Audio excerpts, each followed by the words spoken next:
Shalom. First and foremost, I want to give all praises, honor, and glory to Yahweh Bahashem, Yahweh Shai Bahashem, Rakak Radash. Double honors to the elders and apostles of Great Millstone who rule well. Peace, love, and salutations to the hopeful elect.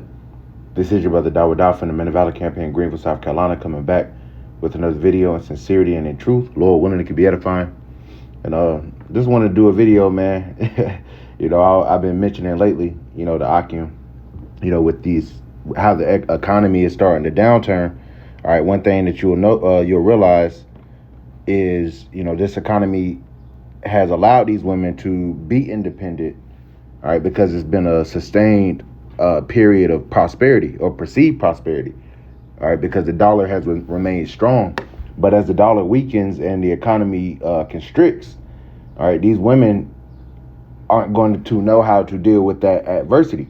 All right, now there's levels to this shit, but you have the mass majority of these women with the mindset that they can survive without men. Whether they say it out loud or not, this is the sentiment that has been projected across this society, that men can survive, they can thrive without a man, and that's just not how the Lord intended it. And that he's about to show you that firsthand.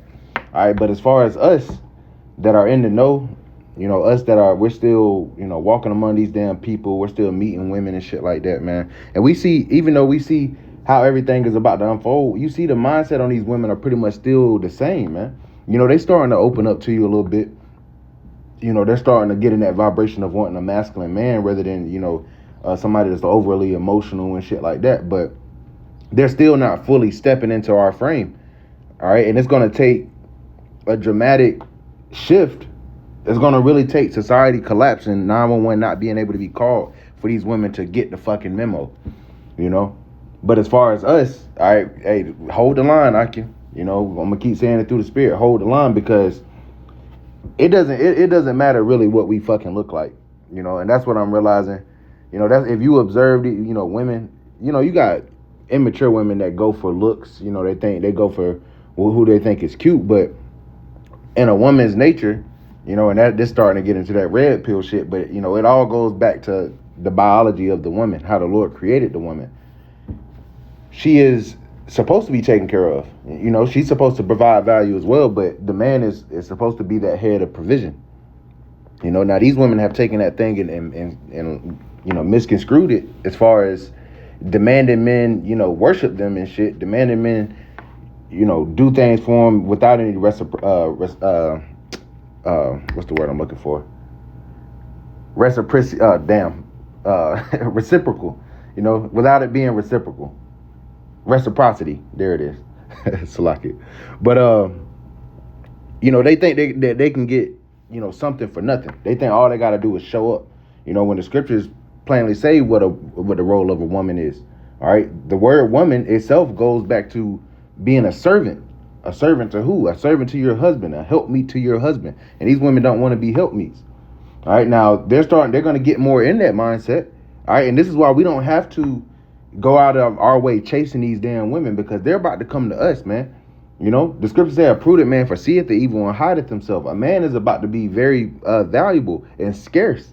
Okay, because that's where value comes from, scarcity. These women think that they're so valuable, but there's no scarcity.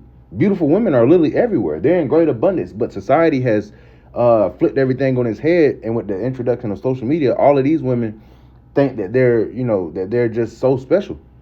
All right, when there's more of them than there are of us. And as far as the men that they would want, the men that can actually take care of them, that are solid men, all right, they greatly outnumber us, man. So not, and you got niggas that get all emotional about, shit, about us dealing with multiple women and stuff, but that's just the natural order of things. This is what we're going back to, whether people like it or not. You're going to see people starting to shack up. You're going to see women, being roommates and shit, but they're going to start wanting to get under a man, because, a woman can have all this independence, but that man is still that compass, that moral compass, for the household. All right, and if they get with a man of the Lord, you're in the safest possible place you can be. All right, even if you're in America, even if you're in, there's danger all around, to be under the covering of a man of Yahweh Bashem Yahweh Shai, you are in the most safe possible position. You know, us that are serving Yahweh Shema Shai, it doesn't matter where we are. As long as the Lord is still covering us, we're in the safest possible position. You know? And the Lord deals with order. The woman, you can't bypass the man to get to the Lord. You have to go get to the Lord through your man. And that's why all we got to do is hold the line, man. We ain't got to get all bent out of shape for these women. We are their salvation, man. As Yahweh Shai is our salvation. We can't go to the Heavenly Father except through Yahweh Shai. And the woman can't get to Yahweh Shai except through us. We are the gatekeepers, man. All right? And these women don't understand that. They still come with, oh, you got to do this. You got to prove your fucking self. No, you have to prove yourself, man. All right? You only got one shot. Do not miss your chance to blow, like Eminem said, man.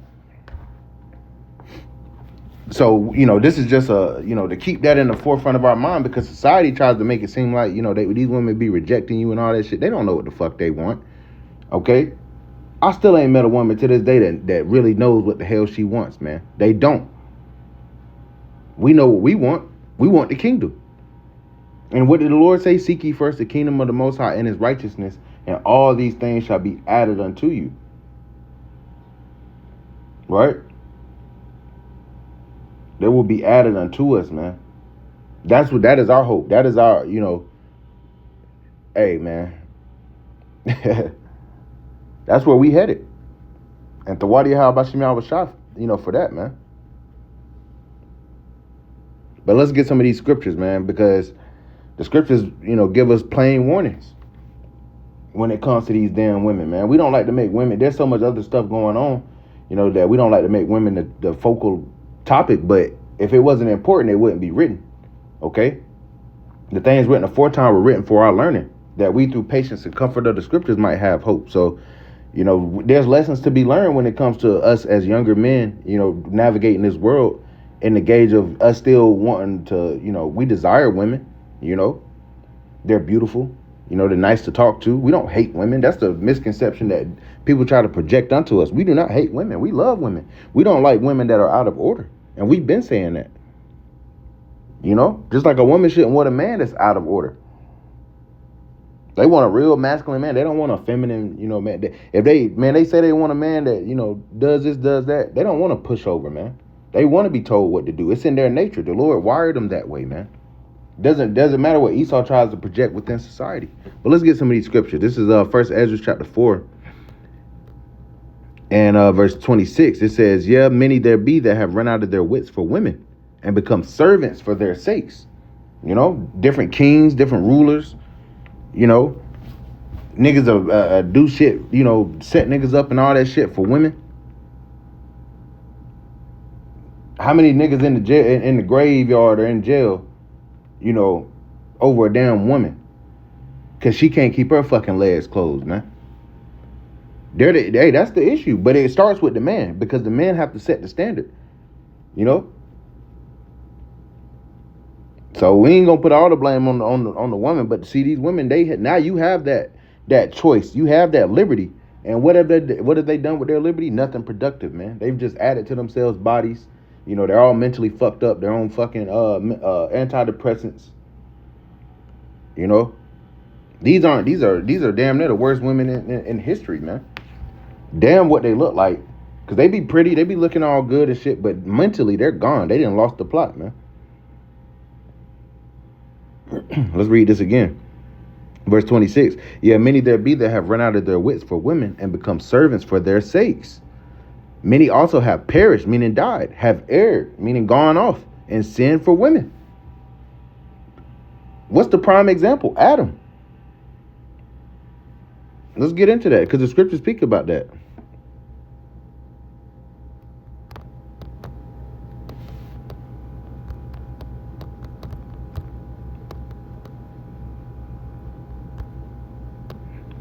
Slack you.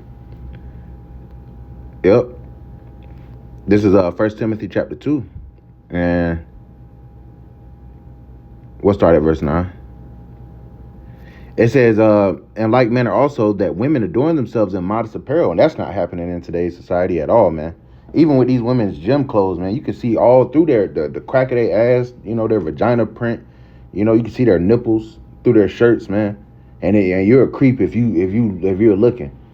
When the Lord created us to be attracted to those very things that they're putting, and they know that they're putting them on display, man. They're monetizing themselves, whether it's for attention or for money or for a come up, man. All right, but the Lord commended them to doing. That's why it looks so strange. These heathens, whatever, man. You know, these Edomite women, they gonna do what they gonna do. But when I see our women in it, it disgusts me, man. Because you're supposed to be a princess. Same thing with niggas, man. I hate niggas with dreads and shit like that. Because we're a royal, regal people. But now like the Lord said, you become a degenerate plant of a strange vine unto the Lord. It says with shamefacedness and sobriety. These women don't be shamefaced nor sober, man. Sober-minded at all. They live at the seat of they fly by the seat of their damn pants, man. Impulsive. Not with broidered hair or gold or pearls or costly array. You know, you spending all this money on fucking jewelry and all this shit, man. Verse 10, it says, but which becometh women professing godliness with good works. Let the woman learn in silence with all subjection. And man, I haven't met a woman yet that didn't flinch at that scripture. You know? But that's just like saying, keep thy feet when thou comest to the house of the Lord. When we came into this truth, we couldn't come in just talking and yapping and blabbing in our opinions. We had to shut the fuck up as young men. So women, you have to shut up. Learn in silence with all subjection. You ain't got shit to say, man. You ain't got the answer, Sway. Verse 12, but I suffer not a woman to teach, nor to usurp authority over the man. All right? And so all this shit going on here, women demanding men to do shit, that shit is off. The Lord sees all of that. It says, but to be in silence. Silent. You remember that damn silent library? Silence. You know? Verse 13, for Adam was first formed, then Eve. And Adam was not deceived, but the woman being deceived was in the transgression. All right? So we already know that account. Of the woman came the beginning of sin, and through her we all die. So she is not set up to be led. Women are beautiful. But the point of the matter is, we are not supposed to lead. We are not supposed to be led by them. We are not supposed to worship them. You see, this is a result of what happens when you allow the woman to take the lead. It started with Adam. So as men, we have to take that. We have to take that initiative, take that lead, and be in order. Like the scripture says, let all things be done decently and in order. Verse 15, because there's balance. Notwithstanding, she shall be saved in childbearing, if they continue in faith and charity and holiness with sobriety. That is how you women get up out of here, through childbearing. And that's where Isaiah 4:1 comes in. Because you're going to want to be called by our name to take away your reproach. Meaning you're going to want us to know you, have sex with you, impregnate you. Why? Going back to 1 Timothy 2:15, notwithstanding, she shall be saved in childbearing, if they continue in faith and charity and holiness with sobriety.